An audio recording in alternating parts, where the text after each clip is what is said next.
Hola a todos y bienvenidos a Luces en la Noche. En esta ocasión traigo un tema interesante, el elemento 115, el supuesto combustible de los ovnis. Y para comenzar a hablar de este elemento, debemos hacerlo de Robert Scott Lazar, más conocido como Bob Lazar, un científico experto en energía nuclear y en electrónica, así como energía de propulsión. Y es en 1988, cuando Lazar acude a una entrevista de trabajo, anómala, tanto en su forma como en su fondo. Esta entrevista de trabajo se lleva a cabo en una terminal cerrada al público, donde un tipo que se hace llamar Dennis Mariani le informa de cuáles serían los desempeños que tendría que llevar a cabo. Y lo haría en el campo de la energía de propulsión, en una zona remota. A Lazar todo esto le parece emocionante, y no lo duda. Acompaña a Dennis Mariani en avión, a 160 kilómetros al norte, a una base militar situada en el desierto de Nevada, en Nuevo México, llamada Área 51. Tras acceder a estas instalaciones, Mariani le somete a un riguroso cuestionario, y tras este presenta ante él lo que sería posiblemente uno de los peores documentos jamás firmados por Lazar, y que darían un giro de 180 grados a su vida tal y como la conocía. El contrato 10-10. Un contrato que aseguraba una hermetización en todo lo relacionado con lo que Lazar desempeñaría en ese lugar. Vería o oiría. Un documento que a través de sus cláusulas impediría que Lazar filtrase cualquier tipo de información altamente secreta que manejaría en aquel entorno, en su futuro inmediato. Por lo que, tras plasmar su firma en ese documento, renunciaría a sus derechos fundamentales y constitucionales. Accedería a ser espiado, a que pincharan su teléfono, a que espiasen sus amistades y sus actividades. Renunciaría a ser sometido a un juicio inclusive en el caso de filtrar información, y sería directamente sentenciado a 10 años de prisión y $10.000 de multa. De ahí el nombre de dicho contrato, 10-10. Unas condiciones que Lazar posteriormente lamentaría haber aceptado. Una vez firmado dicho documento, es llevado en un autobús con cristales tintados hacia otro lugar, saliendo del Área 51, donde viaja entre 15 y 20 kilómetros hacia el sur, por una carretera polvorienta, cerca del lago Papús, un lago seco, el cual está formado por 9 hangares. Estos hangares disponen de unos portones con una forma ondulada y poseen una textura arenosa, lo cual les permite mimetizarse con el terreno. A una distancia de unos 100 o 130 metros, estos portones pasaban completamente desapercibidos visualmente, simulando una prolongación de la propia montaña, quedando de esta forma bien ocultos. Según Lazar, en el Área 51 no se encontraban las naves extraterrestres, sino que para eso fue construido el complejo S4, para hacer una división, por lo que los trabajadores del Área 51 no tenían autorización para acceder a este complejo. El autobús se detiene finalmente en esta instalación, llamada Complejo S4. Lazar, mientras accede al interior de este complejo altamente vigilado, no le pasa desapercibido el denso ambiente militar u opresivo del que está envuelto. Siempre había alguien tras de él que lo observaba atentamente. Los soldados mostraban un comportamiento más autómata que humano. También afirma que le entregan un distintivo de seguridad, una tarjeta con una banda magnética de lectura, y esta le permite el acceso al Departamento Estadounidense de Inteligencia de la Marina. Mariani le lleva hasta una sala vacía, tan solo compuesta por una silla y una mesa. Sobre esta, depositadas varias carpetas de color azul. Mariani le da autorización al Lazar para echar un vistazo a esos documentos, los cuales hacen referencia directa a un platillo volante, a un vehículo extraterrestre. Según Lazar, pensé que formaría parte de las medidas de seguridad, de que todo esto podía tratarse de algún tipo de análisis psicológico, por lo que me leí toda la documentación y asimilé lo que pude. Tras esto, Mariani le lleva de regreso al hangar. Lazar está a punto de presenciar una visión difícil de asimilar, increíble. Acceden al hangar. En el interior de este se encuentra un largo pasillo.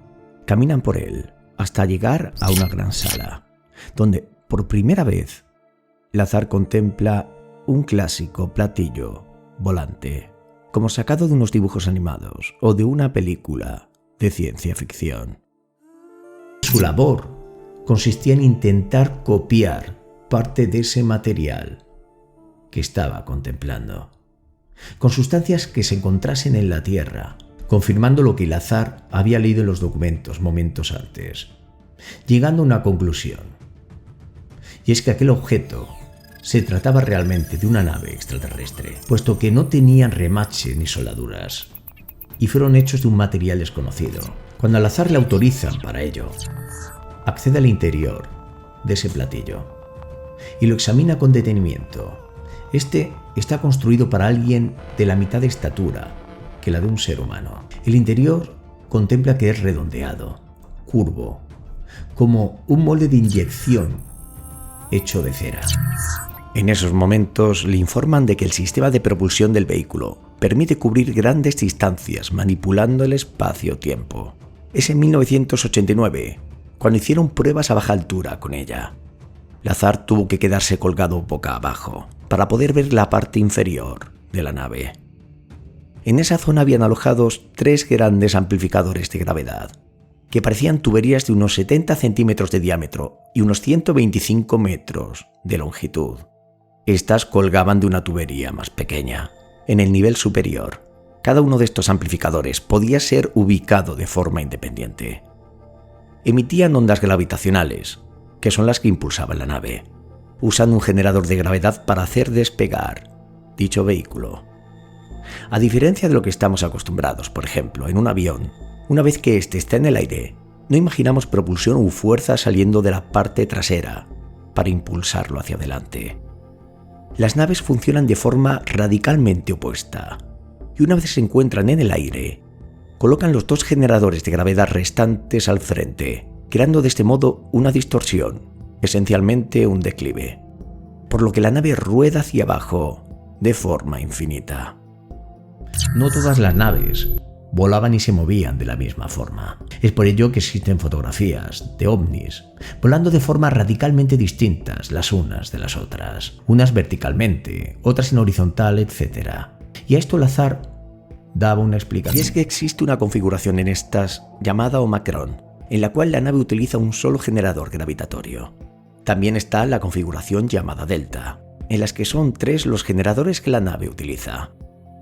Esta última configuración, la Delta, es la utilizada según Lazar para los viajes espaciales. En dicha configuración, la nave se coloca de costado, apunta los 3 generadores de gravedad hacia el mismo punto y atraviesa el espacio en esa dirección. Siempre va detrás de una distorsión, por eso se ven raras cuando vuelan a baja velocidad. La gravedad fluctúa y la nave se mueve regularmente, así que a bajas velocidades las naves son bastante inestables. Pero existe una evidencia que refuerza la veracidad de la experiencia contada por Lazar, o eso parece. Es la Unión Internacional de Química Pura y Aplicada, cuando hace algunos años anuncia la incorporación de algunos nuevos elementos a la tabla periódica, los números atómicos 113, 115, 117 y 118. Sin embargo, uno de ellos, el elemento 115, es un elemento precisamente nombrado por Lazar, en el cual aseguraba que este elemento era el utilizado por estos artefactos como combustible. En ese momento, estas afirmaciones, hechas por Lazar, fueron ridiculizadas por la comunidad científica y catalogadas como completamente absurdas, ya que los científicos no tenían conocimiento de la existencia de este elemento, el 115. Lazar comenzó a observar cómo podía funcionar aquel reactor y asegura que el combustible empleado, el elemento 115, es un elemento no nativo de la Tierra. Bob Lazar explicó una serie de detalles muy precisos de cómo podía funcionar este reactor. Y es que el elemento 115, en su forma física y estable, era bombardeado con protones y daba el elemento 116 gracias a una mezcla de gas del que Lazar no quiso desvelar su composición. Y ocurrían entonces 2 cosas. Una, que se generaba un calor que era fácilmente convertido en electricidad. Y la segunda, que creaba una onda gravitatoria que era amplificada gracias a unos amplificadores que estaban situados en el nivel más bajo del OVNI. Y estos amplificadores estaban dispuestos sobre bases móviles para así orientar un cambio en el campo magnético. Esto producía una levitación perfecta. Entonces Bob debía desarrollar diferentes variables para intentar entender cómo funcionaba ese reactor. Y es en una de esas variables descubiertas cuando el elemento 115 conseguía convertir al OVNI en un disco invisible. Y esto se enlazaba con una cantidad de avistamientos OVNI existentes en todo el mundo y que tienen la capacidad para ser invisibles prácticamente con solo pulsar un botón.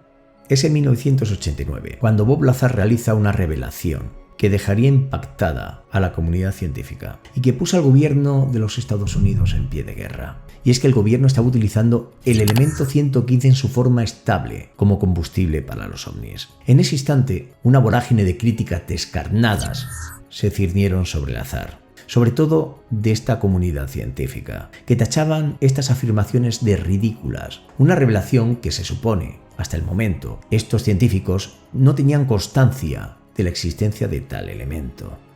Pero Lazar fue más allá y detalló cómo este elemento aportaba una fuente de energía la cual producía unos efectos gravitatorios bajo un continuo bombardeo de protones, junto con la antimateria para conseguir una gran producción de energía, y que hacía posible que estas naves realizasen largos viajes estelares. Y es en 2003 cuando las declaraciones de Lazar son confirmadas, cuando en el 2 de febrero de 2004 se informa en la revista Psychical Review, que un equipo integrado por científicos rusos en el Instituto Conjunto para la Investigación Nuclear de Dubna, junto a científicos norteamericanos en el Lawrence Livermore National Laboratory, cuando hicieron el descubrimiento del ununpentium o Eka Bismuto, también conocido como el elemento 115. Sin embargo, la versión científica del elemento 115 difiere drásticamente de lo que Lazar ha descrito todos estos años, puesto que según los informes, el elemento se descompone en menos de un segundo y no puede ser utilizado. El ununpentium, el nombre temporal que se le puso al elemento 115, es un elemento muy radioactivo. Su isótopo más estable es conocido como el ununpentium 289. Y tiene una vida media de solo 220 milisegundos. Y es en el año 2014 cuando Lazar es entrevistado por George Snap y discuten acerca de este elemento del 115. Lazar entonces afirma que en pruebas adicionales podía producirse el isótopo del elemento, el cual coincidirá con su descripción inicial. Según él, ellos hicieron unos pocos átomos. Veremos qué ocurre con otros isótopos. Uno de ellos, o más, será estable y tendrá las propiedades exactas que dije. Una colaboración entre el Instituto Conjunto de la Investigación Nuclear en Rusia y el OAK Reich y el Laboratorio Nacional Lawrence Livermore en Estados Unidos creó los elementos 115 y 117 en 2010, proponiendo los nombres del moscovium para el elemento 115 y el tennessine para el 117. Y es en verano de 2013 cuando esto es confirmado por los científicos en Suecia, y lo hacen bombardeando con iones de calcio, una fina película de americio. El resultado, 4 átomos de ununpentium, que desaparecen 100 milisegundos después por emisión de partículas alfa. Todos los elementos que aparecen en la tabla periódica más allá del uranio, cuyo número atómico es el 92, tienen una existencia efímera antes de desintegrarse. Y es que estos elementos superpesados son conocidos como elementos transuránicos. Son radioactivos y tienen una vida media más corta que la edad de la Tierra. De hecho, salvo alguna excepción, a mayor número atómico, menor vida media de este elemento. Los nombres asignados a estos elementos fueron el nionium para el elemento 113, el moscovium para el 115, el tennessine para el 117 y el organesón para el 118. Cabe resaltar que Lazar fue sometido en varias ocasiones a pruebas de polígrafo, y los resultados confirmaron que Lazar decía la verdad, tanto acerca del Área 51 como de las naves extraterrestres.